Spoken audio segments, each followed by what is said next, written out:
अस्सलाम वालेकुम स्टूडेंट्स, आपको पता है कि आपने नाइन्थ क्लास के पेपर दे दिए हैं। नाइन्थ क्लास में आपने देखा होगा मैथ्स के पेपर में शॉर्ट क्वेश्चन से ज़्यादा जो हैं वो डेफिनेशंस आती हैं, ठीक है। तो इसलिए मैं चैप्टर नंबर 2 का स्टार्ट ही डेफिनेशन से ले रहा हूँ।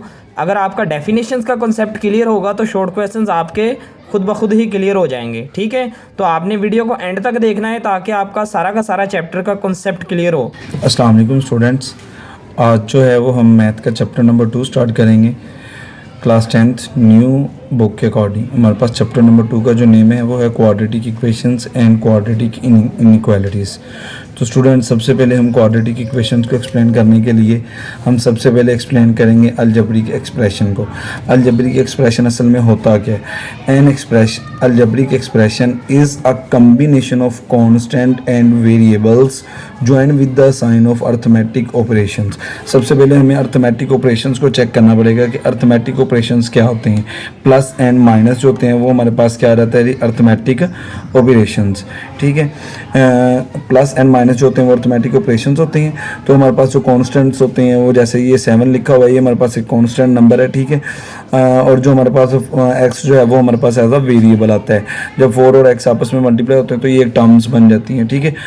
2 या 2 से ज़्यादा टर्म्स जब आपस के अंदर प्लस या माइनस से मिलती हैं, कम्बिनेशन होता है और नतीजा में जो हमें एक एक्सप्रेशन मिलता है हम उसको नाम देते हैं अलजेब्रिक एक्सप्रेशन। इसके बाद स्टूडेंट्स हमारे पास डेफिनेशन आ जाती है जी पॉलिनोमियल। पॉलिनोमियल क्या होता है स्टूडेंट्स? पॉलिनोमियल भी हमारे पास जो होता है ये एक अलजेब्रिक एक्सप्रेशन ही होता है, ठीक है। लेकिन अलजेब्रिक एक्सप्रेशन जो होता है उसमें जो आपके पास पावर होती है वो आपके पास पॉजिटिव फॉर्म में भी आ सकती है, नेगेटिव फॉर्म में भी आ सकती है। वेरिएबल की जो पावर होगी और वो 1/, की फॉर्म में भी आ सकती है, यानी 1/2, 1/3 या 3/5, ठीक है। डेसिमल में भी आ सकती है। बट जो पॉलिनोमियल होती है इसके अंदर जो पावर होती है ना वेरिएबल की स्टूडेंट्स, वो हमेशा पॉजिटिव आती है, ठीक है। और वो इंटीजर्स की फॉर्म में आती है, यानी नंबर की फॉर्म में आती है, ना ही ओवर की फॉर्म में आएगी ना ही डेसिमल की फॉर्म में आएगी। ये हमारे पास एक इक्वेशन लिखी हुई है, p of x is equal to a n x की power n plus a n minus 1 again x की power n minus 1 plus so on a 1 and x 1 plus a 0 and x की power 0। X की power 0 जो होती है students वो 1 के equal होती है, इसीलिए वो मेंशन नहीं की जाती। तो यहाँ पे जो हमारे पास A0, A1, A2 जो होंगे ये हमारे पास सारे रियल नंबर्स होंगे, क्लियर है। जिस तरह ये देखिएगा 5x² माइनस का 7 माइनस का x प्लस का 7 इज़ अ पॉलिनोमियल और इसकी जो डिग्री है वो 2 है। जो हाईएस्ट पावर होगी एक्सप्रेशन के अंदर वो उस पॉलिनोमियल की डिग्री कहलाएगी। इसके बाद स्टूडेंट्स हमारे पास आखिरी डेफिनेशन जो है इसमें वो आ जाती है क्वाड्रेटिक इक्वेशन। क्वाड्रेटिक इक्वेशन हमारे पास क्या आती है? Quadratic equation is a second degree equation. Second degree से मुराद है कि जो हमारे पास इसमें वेरिएबल होगा ना, वेरिएबल की पावर जो होगी वो 2 होगी, ठीक है। 2 से कम जो पावर है वो नहीं होगी, ना ही 2 से ज़्यादा होगी। जो वेरिएबल की पावर होनी चाहिए वो 2 होनी चाहिए। इस तरह की इक्वेशन जो होती है हम उनको नाम देते हैं क्वाड्रेटिक इक्वेशंस। अब क्वाड्रेटिक इक्वेशन स्टूडेंट जो होती है उसकी बहुत सारी टाइप्स होती हैं, ठीक है। जिस तरह हमारे पापास स्टैंडर्ड फॉर्म भी होती है क्वाड्रेटिक इक्वेशन की। तो स्टैंडर्ड फॉर्म देखते हैं जी, if a b and c belongs to R और जो ए जो होगा वो is not equal to 0 and b also not is equal to 0। C 0 हो सकता है बट ए और बी जो है वो कभी भी 0 नहीं होंगे।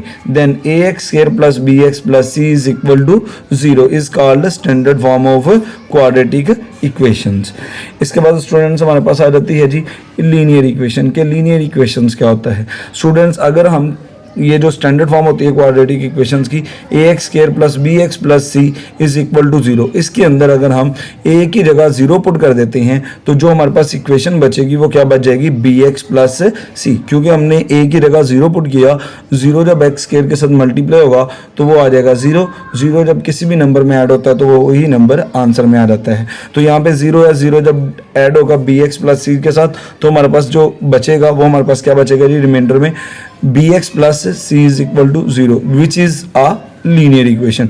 जो लीनियर इक्वेशन होती है स्टूडेंट्स उसमें वेरिएबल की पावर 1 होती है, क्वाड्रेटिक इक्वेशन में वेरिएबल की पावर हमेशा 2 होती है। इसी तरह स्टूडेंट्स हमारे पास जो है वो प्योर क्वाड्रेटिक इक्वेशन आ जाती है। जिस तरह हमने ए की जगह 0 पुट किया था, प्योर क्वाड्रेटिक इक्वेशन में हम बी की जगह 0 पुट करेंगे, लेकिन दोनों टाइम में पुट आपने स्टैंडर्ड फॉर्म में ही करना है। जैसे a x square plus b x plus c is equal to 0, अगर मैं बी की जगह 0 पुट करता हूँ स्टूडेंट्स, तो 0 मल्टीप्लाई होगा एक्स के साथ, तो ये एक्स वाली टर्म जो है वो खत्म हो जाएगी, तो हमारे पास क्या बच जाएगा जी, a x square plus c is equal to 0। तो ये हमारे पास प्योर क्वाड्रेटिक इक्वेशन आएगी।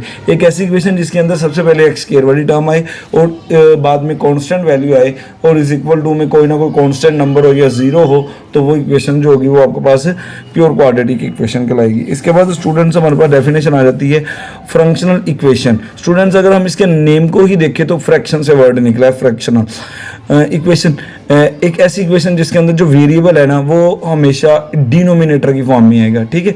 वेरिएबल, कोई एक वेरिएबल जो है वो जो है 1 टाइम या 2 टाइम या 3 टाइम जितनी मर्जी टर्म्स हो, हर टर्म में भी डिनोमिनेटर में वेरिएबल आ सकता है, या किसी एक टर्म में जो है वो वेरिएबल जो है वो डिनोमिनेटर में आ सकता है। जैसे कि हमारे पास ये देखिएगा example 2x over 5 minus 6 over x is equal to 3 over 7। यहाँ पे हमारे पास जो है वेरिएबल में चेक कीजिएगा x जो है वो वेरिएबल जो है वो डिनोमिनेटर में आया हुआ है। ऐसी इक्वेशन जिसमें डिनोमिनेटर के अंदर वेरिएबल आ जाए वो क्या कहलाती है, फ्रैक्शनल इक्वेशन। इसके बाद स्टूडेंट्स हम अगली डेफिनेशन पे चलते हैं। ट्रांसपोजिशंस क्या होता है स्टूडेंट्स, जिस तरह हमने कोई भी इक्वेशंस पढ़ते हैं, अगर वो एक तरफ ऐड हो रही है तो दूसरी तरफ जब जाती है तो वहाँ पे जाके नेगेटिव हो जाती है, इक्वल के दूसरी साइड पे जब जाती है तो वो नेगेटिव हो जाती है। तो ये डेफिनेशन बढ़िएगा, moving a term from one side of an equation to the other by changing its sign. अगर एक तरफ प्लस है, जब दूसरी तरफ जाएगी तो वहाँ पे जाके वो इसके बाद स्टूडेंट्स हम डेफिनेशन एक्सप्लेन करते हैं जी। पैराबोला, पैराबोला असल में होता क्या है, हमारे पास कोई भी फंक्शन आ जाता है, वो फंक्शन क्वाड्रेटिक होना चाहिए, यानी कि वेरिएबल की जो पावर है वो 2 होनी चाहिए। क्वाड्रेटिक फंक्शन के अंदर अगर हम x की वैल्यू पुट करते जाएंगे तो हमारे पास y की वैल्यू निकलती आएगी। जब y की वैल्यू निकलती आएगी तो वो हमारे पास कुछ पॉइंट्स बन जाएंगे, जो पॉइंट्स को हम ग्राफ के अंदर पुट करेंगे तो हमारे पास एक ग्राफ बन जाएगा, ठीक है। वो जो ग्राफ बनेगा उसको हम नाम देंगे पैराबोला। इसके बाद स्टूडेंट्स हमारे पास एक एक्सप्रेशन आता है, the expression b square minus 4ac। अगर हम इस एक्सप्रेशन के ऊपर स्क्वायर रूट डाल दें under the radical sign in quadratic formula is called discriminant. अगर हम बी स्क्वायर माइनस 4ac के ऊपर स्क्वायर रूट डाल देते हैं तो ये वाला जो एक्सप्रेशन होगा वो हमारे पास क्या कहलाएगा, डिस्क्रिमिनेंट, ठीक है। हमारे पास एक क्वाड्रेटिक इक्वेशन आ जाती है, ठीक है, उसके हम कहते हैं कि इसके रूट्स की हमने नेचर एक्सप्लेन करनी है, तो वो भी डिस्क्रिमिनेंट से ही एक्सप्लेन की जा सकती है कि रूट्स जो हैं वो रियल हैं, इमेजिनरी हैं, या क्या कहते हैं रैशनल हैं या इररेशनल हैं, क्या हैं रूट्स, उनकी जो नेचर है उसको एक्सप्लेन करने के लिए भी डिस्क्रिमिनेंट की ज़रूरत पड़ती है। इसके बाद स्टूडेंट इस चैप्टर का जो दूसरा सेकंड नाम था, जैसे कि क्वाड्रेटिक इक्वेशन था एंड क्वाड्रेटिक इनइक्वालिटीज़, तो लास्ट डेफिनेशन इस चैप्टर की जो है वो क्वाड्रेटिक इनइक्वालिटीज़ के अंदर आ जाती है जी। A quadratic inequality is a mathematical statement that compares a quadratic expression to another values, ठीक है।